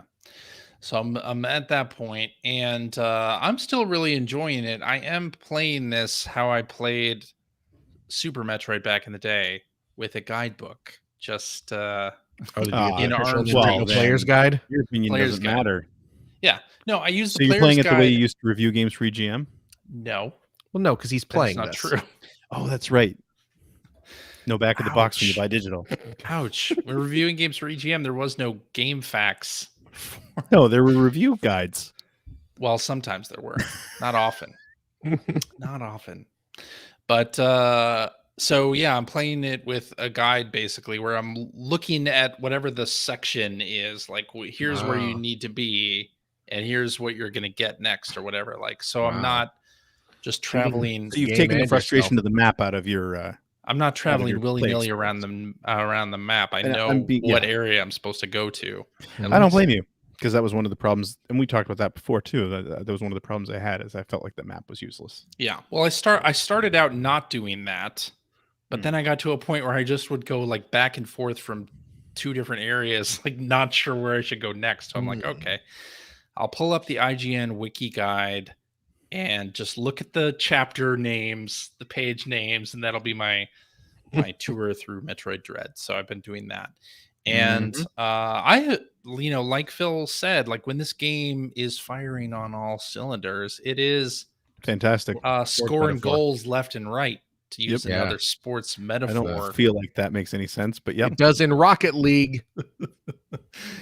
Yeah, it's shooting the free throw from the 3-point line. Is that a thing? You shoot the curl. Yeah. It shoots. Free throws are thrown from the free throw line. Yeah. Samus shoots and she scores. Is that better? It's like she's curling a 300. Okay. Awesome, baby. As John Madden would say. Yeah. No, that was Marv Albert, wasn't it? There was Bob Uecker. Yeah, it was Dick. You know what's baby? I can't tell if CJ was joking. You know how I know Dick Vitale says "awesome baby" because of video game. Because there was a video game. "Awesome baby" basketball. Yeah, exactly. Same reason I know Mario Lemieux is a hockey player. Jesus. Although if I had to guess, if you said what sport does Mario Lemieux play, I could probably guess. You probably that's a very hockey name. Yeah, exactly. Lemieux. Is it French baseball? Blurns ball. But anyway, I'm having a lot of fun. I have hit the home run. Now to run the bases and score a point for my team. It's like I'm in Quebec. Wow. Anyway, so I haven't gotten to the whatever frustrating boss you're on there, Greg. But like Phil was saying, like the Emmy fights, just the Emmy sections just really kill the pace. And I mean, I get it. I get what they're trying to do. Mm-hmm. But I feel like we've spent the last 3 weeks apologizing for this. Because you're using the exact same language I have too. Where it's like, I get it. I get what they're trying to do. Anyway. Yeah. One of my problems is that after you die to the Emmy, which happens a lot to me, it doesn't remember part of the map. It doesn't uncover any part of the map. So you have to remember where you went and like have seen that there is a door or not a door in the place where you were running off to. Those sections aren't that big, and you were just there. Generally not, except there's one Emmy fight in particular where there's some water there. Oh God, I hated that section. You can't move very fast for one thing, and you can't quite jump to the ledges. Right. So I was hoping that the map would reveal a little bit more of that room, so I could see if I'm actually going in the right direction or not, and I couldn't figure that out from just the Emmys are just like the bosses in that it's all about trial and error, and that's what they want it to do. They want you to get a little bit further every time, right?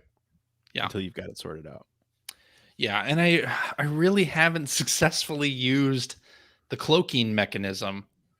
Really? I mean, on occasion I will, but it's only if I'm not moving or doing anything else and just hiding. And see, that was with the purple. I think it was with the purple Emmy, mm-hmm. and I did get past it. That isn't what ended the game for me. Yeah. But I want to say with the purple one, the cloak was useless. But I think the water one, I actually did use it to get by. Yeah, I've used the cloak a pretty fair amount with the. I mean, I always try it, but it never works out well for me. Really? Almost never. Where, like, you really need to. You can't do it while you've been scene. Well, and you can't move while you're cloaked No. either, which really no. kind of kills. You'll actually kills see it in for me. some sections, I think the underwater one especially, you would see little nooks at Oh the yeah, end yeah. that you're Yeah, meant and I've to used be in those. there. I've Yeah. used those. Yeah. Yeah. I've used those. But yeah. I mean, I'm still having fun with it. I imagine that I will get to the end of it. And I think it's a great Metroid game when it's not When it Miami doesn't suck. fights. When it's playing like a Metroid game. Yeah. It's a great Metroid I game when it's not a bad Metroid game. I enjoy the boss fights. The Kraid fight I thought was great. Yeah. Yeah, I like the game. I just don't want to get the frustrating parts are killing it Frustrating. a little bit for me. The Emmy stuff in particular. All right, and I also played the Jackbox Party Pack 8. You guys familiar with the Jackbox Party Pack games? Yep. I have good time. all 8 of these on the Switch. Wow. I went to sorry, go ahead. They are fairly regular things that we'll bring up when we're visiting somebody, or if we have visitors, we'll play a Jackbox game. And the new one came out, and my daughter especially loves the Jackbox games. And we will get to the point in Jackbox games, and I wonder if you guys do this too, or if you've experienced this, where especially with kids, and my daughter is definitely one's just drawing penises. No, that's just in the games where you have to like type an answer or whatever. Like my daughter will type an answer, but it'll be full of typos, and you can tell hers is the fake one. Like if the game is you're supposed to like determine which is the fake answer. Right. It's very easy to determine that. Well, in the Jackbox Party Pack 8, they do this really interesting thing, which I think is great, is they misspell some of the decoy answers. Which I'm like, that's perfect, because not everybody is a great typist on their iPhone or iPads anyway, but especially if you're playing with younger kids, they definitely aren't. So So they'll do the thing like you are whatever, like they'll abbreviate it as if it's like a text message, and occasionally they will misspell things like YOUR. They'll occasionally misspell it YUOR. So it really throws you off. I like that they did this. This is an advancement in this game. But my daughter loves to play the drawful games. Any game where you have to draw something, she's all about it. It's funny, those are the exact games I hate. I know, I kind of hate it too. Party Pack 8 has Drawful Animate is the game on here, and where you draw 2 frames of animation to go with a saying or a clue, and then the other players have to guess. And it is a really fun game. I can't draw for shit. I'm very bad at it. But it is really fun, and we've been playing basically a round of Drawful Animate like every night before bed. But we have and it's a great game. Party Pack 8 I think is great for Drawful Animate in particular. The other games on the pack aren't as good, although it's hard to evaluate those without more players. Like we're playing as a 3-player like family, but some of the games have up to like 10 players, and I bet they would be a lot more fun with 10 players. But have you played some of those Jackbox games? Not just this latest round, but in general. I mean, you've played those games in a big group before, right? Yes, and they're always super fun. They're always a lot of fun, yeah. But with 3 people, games like Job and the Wheel of Enormous Proportions, which is the trivia game in this particular Party Pack entry, aren't as fun as they would be with more people. So I haven't played it a lot, but I actually remember there was like a New Year's Eve party I went to where we ended up, because there was like 8 of us, where we ended up playing Jackbox stuff. And it's pretty great because I mean, up until that point I hadn't really touched them, but I was a big fan of Jack back in the day, and brilliant of them to change to these collection of mini games, especially where you can use your, and I assume on the Switch you can do this too, you can use your phone. Right. So the fact that everyone has a smartphone in their pocket, it's just so easy to get into. It's so easy to do. It is. It's awesome. They've got a really great thing going. with that series. And it seems like they've really stepped it up for this one, because now when you play on your mobile device, if you reload Jackbox.tv, which is the hub where you enter in the game code and everything, it saves your player name now. So you don't have to re-enter that every time, which is great. The other thing it'll do is when you enter in the code, it'll automatically it'll say which game you're about to start, like confirm it or whatever. And you can also, if you had a really funny answer from a previous round, you can bring those up after the game's over and then share them to social media, which I did. And I think the animation was like, what was it? Hold on. Let me find it. It was very funny. Hilarious. I know, sounds right? funny. Yeah. It just sounds funny. The way you described it. Is he looking? He's looking it up, isn't he? I'm looking it up. Up. The clue was Mouse is going to smooch my wife is what had to be drawn. Okay. And then it turns it into a little animated GIF, the drawing that won. So it was fun. It's fun stuff. Are you not going to show us what this was? Did you just describe it to us? I just described it to you. You want to see it? So I feel like that's going to be a little harder to do. So you don't. Never mind. You just drew a mouse kissing your wife. Hold on. I'll bring it up since Greg needs to see felt this. Like it felt like there was a lot of build up to it for you to just describe what it was. Since you really need to see this, Greg, I'm going to bring it up for you. Thanks, Greg. Oh, look at this. Oh, wow. Look at that. There it is. Drawful animate. Yeah. There Mouse it is. is going to smooch my wife. Here's the little animation. Oh, there it is. 2 frames. Look at that. Yeah, 2 frames. It's like watching the original Toy Story. Man, Studio Ghibli is going to give this guy a call. I know, right? Look out. No, I wish I had talking about it. My friend Hideaki Anno is we're getting ready to make this a movie, full length. Oh, is that right? Feature length. Mouse is going to smooch my wife. Coupon the movie. I mean, I do feel depressed when I talk to you now. That should. Yikes. That should fit right in. Yeah. Anyway, that's all I've been playing. So I guess that means. Greg, what have you been playing? Wait, what? Oh, let me tell you about Vandal Hearts. Oh, I never mind. I changed my mind. Oh. I guess it means it's time for tweets. Twiddly diddly dee. What twiddly diddly dee. A tweet, tweet.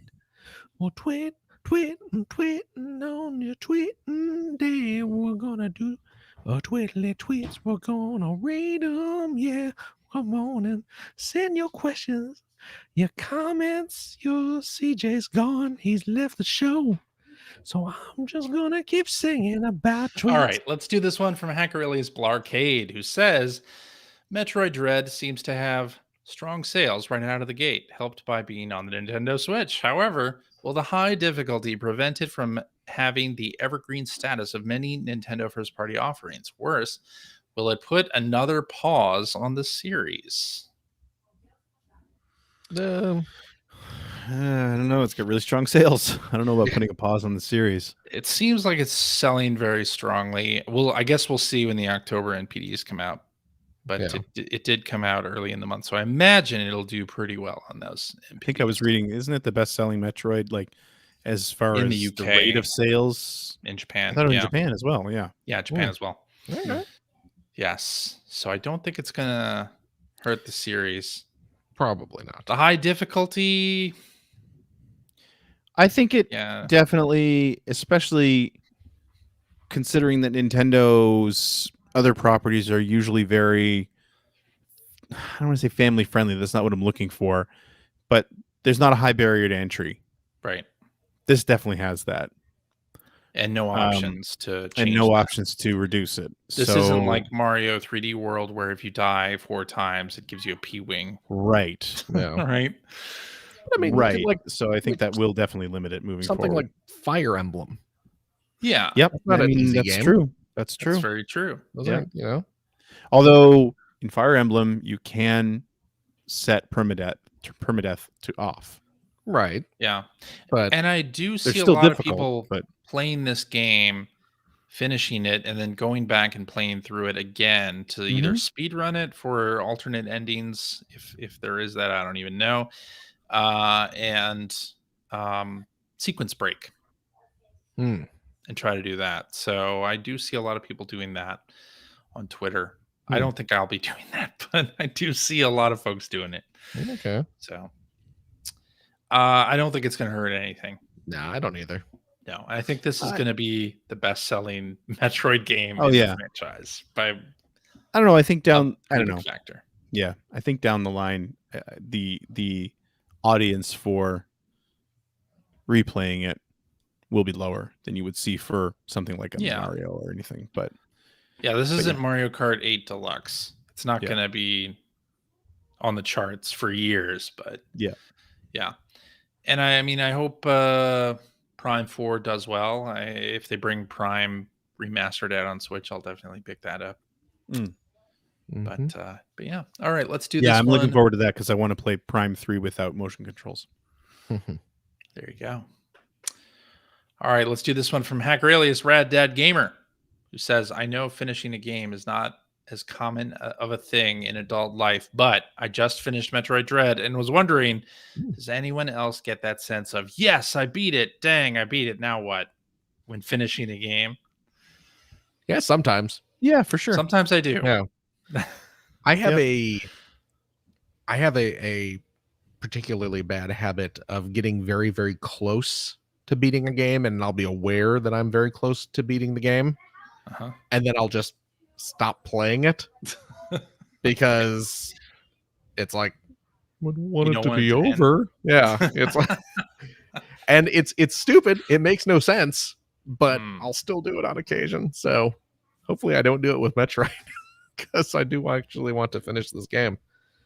But yeah. No, I mean, I tend to finish most of the games that I play, and I'm definitely have that issue with any game that I'm really, really enjoying. Yeah.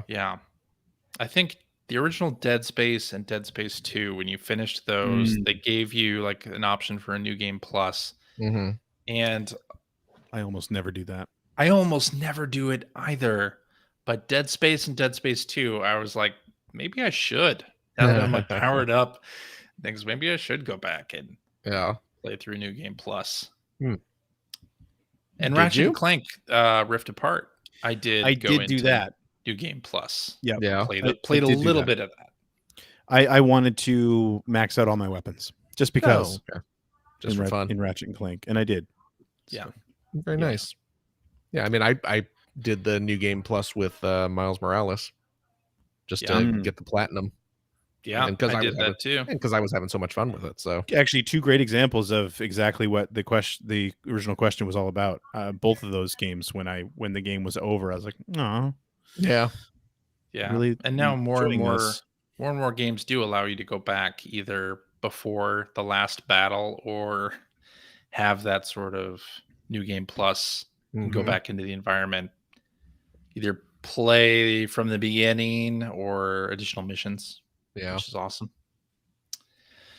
All right, let's do this one from Hacker Alias Lero, who says a mysterious curse puts you in charge at Nintendo, and you have to make a choice about future Donkey Kong, Mario, Metroid, and Zelda games.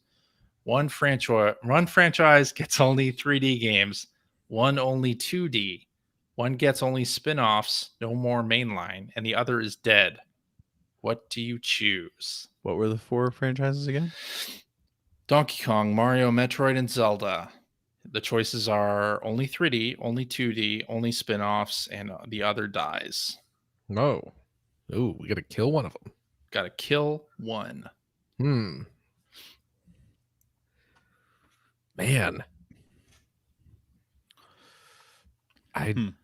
Well, I think it's easy for me to say kill Donkey Kong unless they were talking Donkey Kong 94 sequel. I'd see, that's the thing. I think forced to, I think I'd have to kill Donkey Kong as well.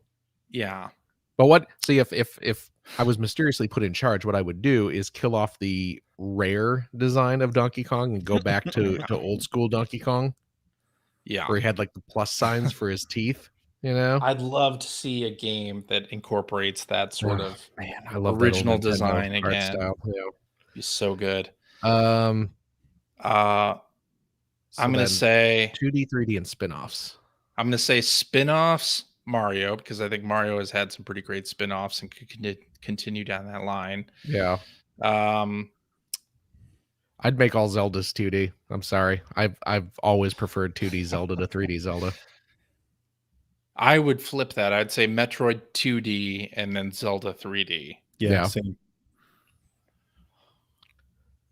Yeah, I guess And that's what DK's do. gone. I mean, Mario spin-offs for sure, because then the first thing I do is get Mario Kart 9 going. Exactly. Yeah, that's probably what it would have to be. Okay. But that's a weirdly specific curse. It's a weirdly specific curse. Yeah, that absolutely call it a curse too, but lives up to its name, because I don't want to get rid of Mario platformers. I want to get rid of 2D Metroid. But yeah, let's do this one from hacker alias Jehuti88, who says there have been rumors of a Fortnite animated movie being in production. If such a movie were to happen, would you see it? And what do you how think many characters are going to be voiced by Chris Pratt? What do you think it could be about? What would you like to see in a Fortnite movie? I don't think I'd watch it. I know nothing. I know nothing about Fortnite. I think I would see it because of my kids. But yeah. I have no idea what. I mean, they have characters, right? Yeah, they have like a stable of actual characters. Yeah. So I mean, there's Iron Man and the Hulk, and each season has had like a little animated trailer to go along with it. It would totally turn into like a Lara Croft, I think, is like in a there. Ready Player One, wouldn't it? Because they probably, just, everybody's in it. Rick and Morty are here, and they're fighting Thanos, and here comes Kylo Ren to lightsaber Ariana Grande. Yep. Yeah. That's what it would be. I think Phil plays Fortnite, by the way. I absolutely play I think most of those characters are actually in Fortnite. Winner, chicken dinner. Nope. That's what I say. Different battle royale. Yeah. Yeah, all those characters are in Fortnite, right? I believe so. I'm pretty sure. Yeah. See, I've seen enough of the ads for it to know what it still amazes me that game is as huge and continues to be as big as it is. Kids love the Fortnite, man. Kids love it. Yeah. Indeed. All right. Except my kid, he's still all about those Roblox. Same with my daughter. Yeah. She's not into Fortnite. She played it a little bit. We played it a little bit together. Oh yeah. My kids are over it. Yeah. My kid really wants to watch Squid Games. Isn't it violent? Very. Yeah, it's all like very violent and very gory. Maybe not a good idea. No, CJ. But it's we showed my daughter the trailer for Shaun of the Dead and was like, "You want to watch this?" Yeah. She did not want to watch it. Oh, really? Which I was disappointed about it. Finn's totally into that. He's kind of down with horror and gore. Have you watched Army of Darkness with Finn? My oldest is I have not. Oh, really? Yeah. But she's also 14, so yeah. No, for some reason, like at his school, kids are constantly talking about Squid Games. Really? Because they've all seen it at school. Well, because you bring up your Netflix main menu and it's right there. It's the where do you go for Halloween? How many of those Squid Games you're going to see a lot of costumes you're going to see? Although I don't know if they were getting to market fast enough, but a lot of tracksuit. A lot of the kid-centric YouTubers are talking about it. Apparently, right. That's where it's coming from. So the kids see it on their YouTube. There's probably a Roblox obby called Squid Game. I'm assuming. I'm sure there probably is. Yeah. But well, anyway, let's wrap up with this one from Hackralius Namava, who says, "Let's get to know the hosts a little better. What's one game that the audience might be surprised to know you're a fan of? Are there any games your co-hosts will be surprised that you like. Huh. Oh man, I don't know. I don't know if there is. I saw this tweet go out like a week or so ago. you were thinking I should prepare for this because CJ's going to ask us. Well, you know what? I was thinking about it, and I'm pretty open with you guys about because I have weird, bad taste in games you don't sometimes. Have any guilty pleasures, and I'm pretty open with you about Phil's taste is all about guilty pleasures. You've talked about playing Spice World on the PlayStation. Absolutely. You know, I put the Britney's Dance Beat. Oh no, that was terrible. Oh, okay. Did you ever actually play Britney's Dance Beat? It was I reviewed it. Awful. It was a bad rhythm game. It's not a good game. It was a bad game. But I put the PS4 Godzilla game was one of my top 5 games of the year, for crying out loud. I am not shy about my enjoyment of bad games. Right. I'm trying to think if there's anything that one game. Do you guys have one? I don't think not so. really. We haven't talked about it on the for show. me. I think we all know each other too well. Yeah. Yeah, I'll still go back and I'll still just randomly load up Rogue Legacy or Dead Cells and just play that for an hour or so. It's not like I play PC building simulator or anything like that, and I just haven't told you guys. I will say that it's like 10 years ago, if you told me that CJ would get so into, say, Friday the 13th, I wouldn't have believed you. If you had described what that game was, I wouldn't have thought. Or honestly, Sea of Thieves, same thing. Yeah. I would never have guessed that CJ was going to get so into those games. Right. Yeah. Yeah, I could see that. Yeah, 10 years ago, if you told me, hey, there's going to be a game that comes out that you're going to play for 3.5 years pretty much straight, I would have said, no way. Yeah. But is it a Rock Band game? Right. Then maybe. But otherwise, no. Yeah. But hey, here we are, 2021, and there is such a game. Yeah. I would have to sift through my collection. Yeah. But I can't think of anything. Back in the day, sports games. I played sports games, but we've talked about that on the show a little bit, like during the Genesis era and Super Nintendo. I picked up the basketball games that EA was making on Genesis. Oh, really? Live? NBA Live and Bulls Blazers, Bulls Celtics. Yeah. Okay. Lakers versus Celtics. Yeah.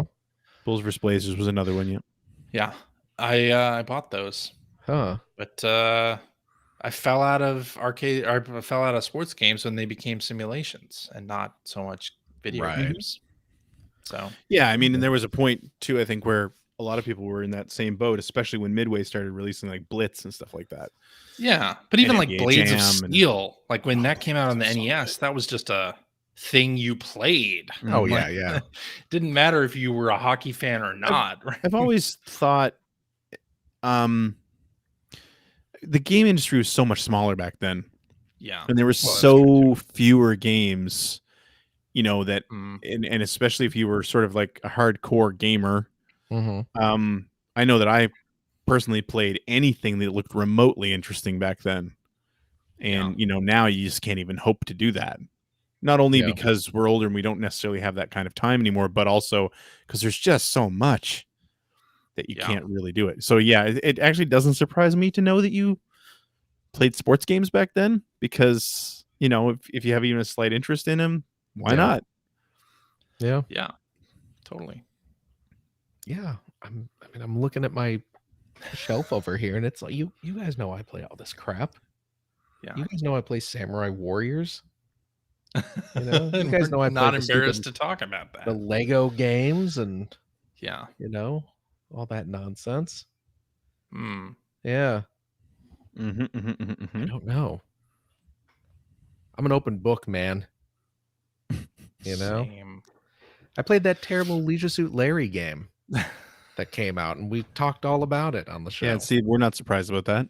And that's, that's embarrassing. It was bad enough that I didn't play any of the subsequent terrible entries in that series, but I did play through that one. Let's see.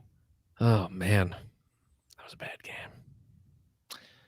Let's do this one from Hank Rayleigh's Okay. Beard the Movie, who says, "Are there any good Game Gear games?" Answer: no. End Wow. of show. Wow. Man. None. Wow. Jeez. Rude. I'm sure there are. I'm sure The there Sonic are. game- I've the not Sonic played them. games were fun. Yeah. I like the Sonic Game Gear games. Yeah, but you wouldn't play those over the mainline Genesis games, would you? I mean, if it was here, pick one. There was a weird subset of people who prefer the first Master System / Game Gear Sonic to Really? the original Sonic. Yeah, I mean, Hmm. yeah, I mean, it's the same thing. Like if someone said, "Oh, do you want to play, the first Super Mario Brothers or Mario World Yeah. or Yoshi's Island?" I'm gonna pick Yoshi's Island, but that doesn't mean Super Mario Brothers is a bad game. It's a great game, Yeah, true. Yeah, I thought the Game Gear Sonics were good.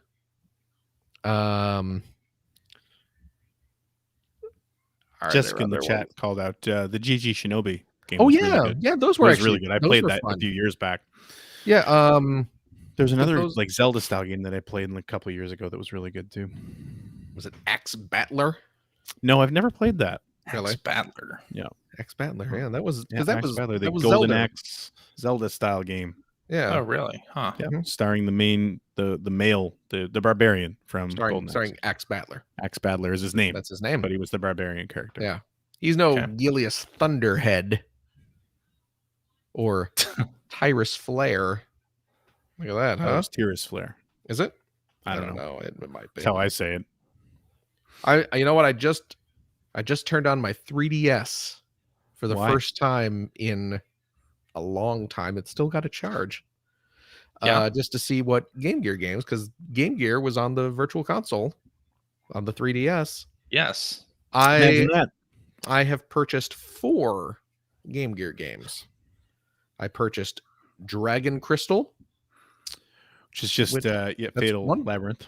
Is that that's Fatal Labyrinth, Plays right? exactly the same. It's not the Yeah. exact same game, but it plays. But exactly it's the same. that, yeah. Shinobi, the Game Gear Shinobi. That is a good game. Yes, it was. And One of the Streets of Rage games was good too. I think. were the they? first one. I could think see so. that. And I picked up Sonic the Hedgehog and Sonic the Hedgehog Triple Trouble. Oh, Yeah, because there were a handful of exclusive Sonic games on Yeah. that system. I mean, Yeah. I guess they all technically were because they weren't exactly the same as the Genesis games, obviously, but you couldn't get versions of them on the Genesis. Right. I wonder Yeah. if there's more. I wonder why I didn't pick up Sonic 2 on here. Curious. Hmm. I'm gonna Don't know. go to the eShop, but it's And time see what I to can end the find. show. Well, no, we gotta. If we had to sit Before around and Paul watch Phil you gets, look up your distracted. mouse making out with your wife tweet. Oh my gosh. Yeah. I can't go into the eShop until I update my system. Oh, snap. A system update is available for the 3DS, everyone. Get out your 3DSs. Make sure it's updated to the latest system Update. software. Update your systems, everyone. There we go. Alrighty, and that is our show for this week. Thank you very much for listening. If you have a There you go. question for us or would like to comment on something you heard, you can direct that to @P1Podcast on the Twitters, or you can go to our internet website at player1podcast.com. There you'll find blog entries about Sega CD stuff from Mr. Greg Seward. It's a new one live now. New Ooh, one Really? live right now. You will What's it also about? find It's about the Sega Classics Arcade Collection. Oh, very nice. You'll also find the Generation 16 episodes there. Yeah, boy, the new one's going slow. How come? I am Sort dead of stuck in the Sodan. game. Uh-oh. Oh, Just okay. completely stuck. Well then, use some save spamming. Save state spamming Won't to help. get you past. Yeah. All right. And you'll also find show notes and links to all the things we talked about, including Mhm. a link to our Discord server where you can discuss this episode with us and our other listeners. If you would like to subscribe to the Player One Podcast, you can do so by visiting player1podcast.com or by loading up your favorite podcast listening app. We're also on Stitcher Radio. We're on Spotify. You can like us on Facebook. or whatever they're calling Facebook these days. Nice. You can watch video archives of our show on the youtubes.com/P1 podcast. You can also watch us live most weeks on the YouTubes, on the Twitters, the Twitch.televisions, the Facebooks, all that stuff. Yep. This is Find our Twitter account and then click follow. It's at P1 podcast to find out when we are doing our next live show. Typically, it's Sunday nights. Typically, it's 5:30 specific time. So join us, won't you? If you've liked what you've heard, and how could you? You can head over to patreon.com/P1 podcast. Throw a few shekels our way. There's probably a bunch of Game Gear games we need to buy. so we can talk about them. We got to be able to talk about them. So that's a podcast expense, right, CJ? No. Can we deduct that from our tax returns, our podcast invoices? No. Well, you know what we will use that money for, though, is keeping the show afloat, keeping us streaming out live every week, all that good stuff. And you know what? If you are a Patreon friend of the $5 tier, Cheap. you gain access to a special bonus episode every week. We record it right after this. We play games, crack wise, having fun, doing all the stuff we can't do on the regular show. CJ, do we have a game this week? We do indeed. It is an EGM review game. Is it all when? reviews you wrote again? No, although that was No. very entertaining. I was yelling a particular answer at So do most of our the listeners. radio. Yeah.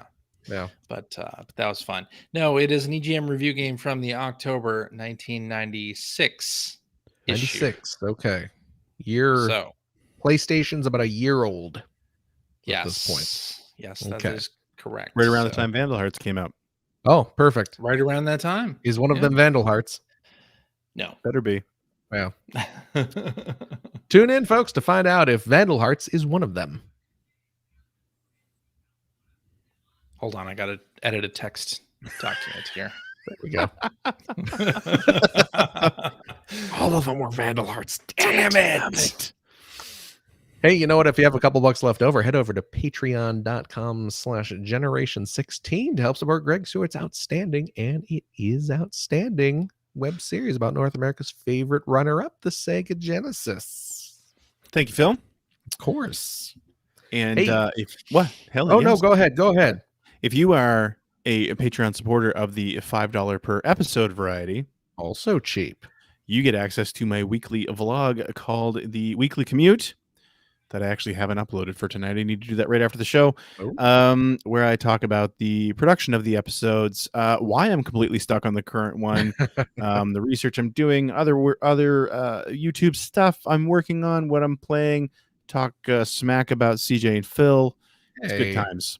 Highly recommend it. But more importantly, this week, we are less than a week away from the 2021 Extra Life Gaming Marathon.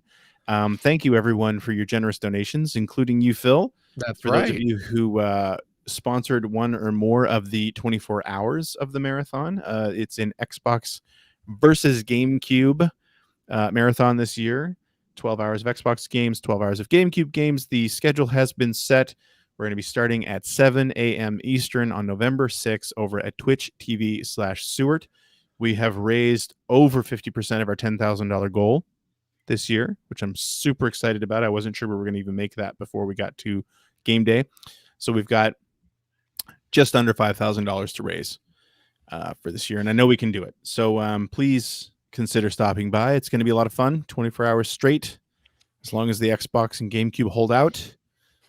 Otherwise, we'll play something else. But yeah, please come. Please donate, and it'll be a good time. Be a real good time. Absolutely. My goodness. You know, I'm going to be real tired for the show next week. There you go. That's always a good time, though. Seeing you exhausted. Fall asleep. Yes. I would just popped onto the eShop a little bit here. Sonic 2 is on there for Game Gear. so I might have to pick that up. Also saw on there Sonic Drift 2. Oh, Those The games racing weren't game. great. Well, yeah, but they're there. That's true. They do exist. Yeah, that's all we want. Mm-hmm. Well, what I was going to say, Greg, speaking of all this Master System stuff, I have currently en route to me from Japan the fake little power base converter Oh yeah, to plug into my nice. Genesis Mini Tower of Power. So very excited to get that. I saw John Riccardi showing that off too. Oh yeah, Excuse me. Yep. I'm I very didn't excited. bother with it. I'm happy with my. I have fonder memories of my Sega CD /32X Well, Tower yeah. of Power. So Yeah, I think I may have a power base converter, but I did not buy it until Yeah. well after the fact. I couldn't tell you where I got mine. Yeah, I just know I have one. I probably got it from like 4J's or something back in California that used game store. Remember, it was Antioch, California. Al Nielsen, who's the head of marketing for Sega, Mhm. I believe, is the one who was attributed with this. How they said that was it the most important peripheral no one ever bought? Because it gave Sega the ability to say we're backwards compatible. Yeah. With a system nobody owned, but it's still It's there. Because if anyone who was around in 91 remembers, there was a huge backlash Yes, indeed. Against the Nintendo for the Parents Super Nintendo were not being backwards compatible. Parents were upset that all of Junior's Nintendo games don't play on the new system. So yeah. Should have went with the Master System. Right? Folks. Sorry. I mean, we Joke's were on able you. to look at all those great games we were able to rattle off for that system. Well, no, that was Game Gear. I've always wanted to, and it's still sort of in my head is something I'm going to do. I would love to compile a list of the great Master System games and play through them. You know what I mean? Like, because there were a lot of games, especially released in Brazil and in the UK, well after they stopped releasing games here. I bet those Disney games are pretty good. I've heard they are. Yeah, probably. Yeah. Alf, obviously. No. Obviously, Alf. Obviously. Okay. I think that's a show. Yeah. Thank you so much. Thank you, Phil. Gregory. Yo. Thank you as well. Thank you, Philip. And of course, thank you specifically, our wonderful, wonderful listeners, every single one of you. Please, again, as always, take care of yourself, your loved ones, your family, your friends. Stay safe. Wear masks. Get shots.